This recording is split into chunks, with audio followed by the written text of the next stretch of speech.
Good morning students. आज हम पढ़ेंगे चैप्टर 8 मोशन। अब मोशन का मतलब क्या होता है? मोशन का मीनिंग होता है हमारा गति। गति मतलब किसी भी ऑब्जेक्ट का एक लाइन में या सर्कुलर इसमें गति करना, यानी मोशन करना, यानी चलना। वो हमारा स्ट्रेट वे भी हो सकता है, सर्कुलर भी हो सकता है, रोटेट भी हो सकता है, जिगजैग भी हो सकता है। कोई भी हो उसे हम मोशन कहेंगे। अब इस चैप्टर में हम देखेंगे कि मोशन में क्या क्या चेंजेस आते हैं और हम उसको क्या कैसे काउंट करते हैं। अब सबसे पहले हम देखेंगे motion along a straight line. Straight line में जो मोशन होता है वो कैसे होता है। जैसे यहाँ पर आपको एक ये नंबर लाइन नज़र आ रही है। जैसे ये ज़ीरो है, ज़ीरो ये हमारा एक ऑब्जेक्ट है ओ। अब ये ओ या ओ से हमारा कोई ऑब्जेक्ट मूव होना स्टार्ट होता है तो वो हमारे स्ट्रेट लाइन में सीधे सीधे चलते जाता है।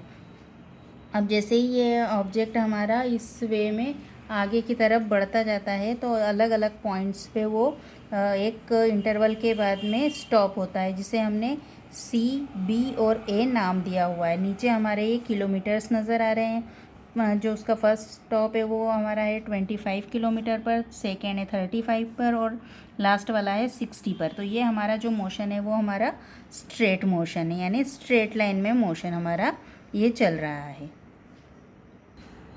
अब इसमें हम देखेंगे कि डिस्टेंस और डिस्प्लेसमेंट, इन दोनों में क्या डिफरेंस आता है।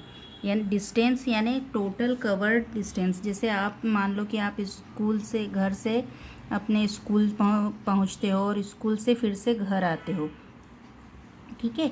अब ये है आपका हाउस और ये है आपका स्कूल। अब इसके डिस्टेंस से यानी यहाँ से यहाँ तक का जो डिस्टेंस है वो है मान लो 2 किलोमीटर। अब आप यहाँ से चल कर गए, स्कूल तक पहुँचे, ये तो आपने कितना डिस्टेंस कवर किया? 2 किलोमीटर। और फिर आप वापस, जब आपकी छुट्टी हुई तब आप वापस घर पर आए तो ये उतना ही डिस्टेंस आपने फिर से कवर किया, तो ये हुआ आपका 2 किलोमीटर। और तो यानी टोटल जो हमारा डिस्टेंस आया वो हुआ हमारा 4 किलोमीटर। लेकिन जो हमारा डिस्प्लेसमेंट था कि आपने यहाँ से स्टार्ट किया और फिर रिटर्न आकर यहीं पर रुक गए, तो ये हमारा जो डिस्प्लेसमेंट था वो हो गया हमारा ज़ीरो। क्यों ज़ीरो हो गया? क्योंकि आप जहाँ से स्टार्ट किया था वहीं पर हम वापस आकर रुक गए हैं। अब हम देखेंगे uniform motion and non uniform motion.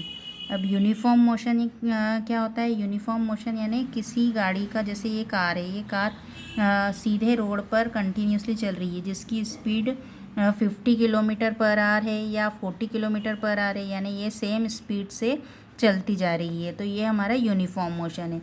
और जब हम क्रिकेट मैच खेलते हैं या देखते हैं उस समय हमें वो बॉलिंग की स्पीड दिखाते हैं, तो हर बॉलर जो भी हो उसकी हर बॉल की स्पीड इक्वल नहीं होती है, उसकी हर बॉल की इसमें चेंजेस आते हैं। जैसे फर्स्ट बॉल उसकी 140 किलोमीटर पर आवर थी तो सेकंड 143 थी, थर्ड 135 थी, यानी उसके हर बॉलिंग में चेंजेस आते हैं। तो ये हमारा जो मोशन होता है ये होता है हमारा non uniform motion.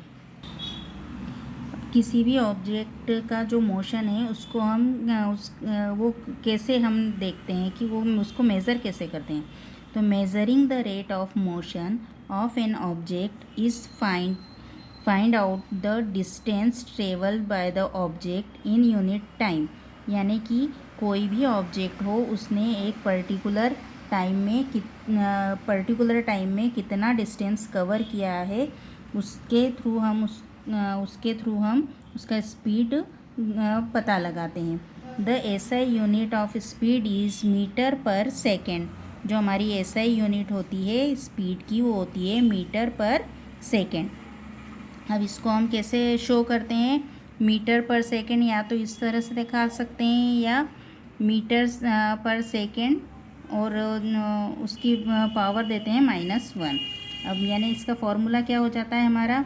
Average speed निकालना है हमें, तो स्पीड इज इक्वल्स टू क्या हो जाएगा? Total distance travel upon total time taken. यदि हमने 50 किलोमीटर टोटल ट्रेवल किया है या हमने डिस्टेंस कवर किया है और वो हमने किया है 2 आवर्स में, तो हमारा स्पीड क्या हो गया? 25। यानी 25 किलोमीटर पर आवर के हिसाब से हमने डिस्टेंस कवर किया हुआ है। अब स्पीड ऑफ डायरेक्शन। अब स्पीड ऑफ डायरेक्शन क्या होगा? Velocity is the speed of an object moving in the definite direction. एक ही डायरेक्शन में कोई ऑब्जेक्ट यदि चल रहा है तो उसके बारे में देखेंगे। The velocity of an object can be uniform, it can be changed by changing the objects speed, direction of motion और बोथ। यानी ये कब चेंज होता है? यदि कोई ऑब्जेक्ट है, कोई जैसे कार है या साइकिल है, वो अपना स्पीड चेंज कर देता है या उसका जो टाइम पीरियड होता है वो चेंज होता है, तो इसका वेलोसिटी भी अपने आप चेंज हो जाएगा। अब एवरेज वेलोसिटी को हमको निकालने के लिए एक फॉर्मूला होता है कि average velocity is equals to initial velocity plus final velocity upon 2। जो इनिशियल वेलोसिटी होता है उसको हम u के द्वारा डिनोट करते हैं और जो फाइनल वेलोसिटी होता है उसको हम v के द्वारा बताते हैं। तो u plus v upon 2 is equals to हमारा आ जाता है एवरेज वेलोसिटी।